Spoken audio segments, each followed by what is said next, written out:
overlap gate. This gate can be considered as a variation of the basic rectangular type gate and is used to fit certain types of moldings. For block type molding, the rectangular type gate is replaced by overlap gate to avoid jetting. मैं पहले भी बोला था overlap gate use करने से jetting को prevent किया जा सकता है। यहाँ पे ये बोल रहा है जो ब्लॉक टाइप मोल्डिंग होते हैं वहाँ पे रेक्टेंगुलर एज गेट यूज होता है। कभी कभी अगर वहाँ पे जेटिंग लाइन आ गया तो जेटिंग लाइन को प्रिवेंट करने के लिए रेक्टेंगुलर एज गेट की बदले में ओवरलैप गेट को यूज करते हैं।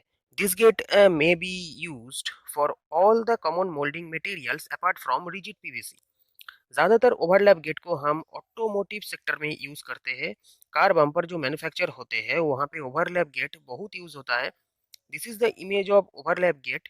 ओवरलैप गेट का जो मैथमेटिकल कैलकुलेशन है land length, gate width, gate height, gate length.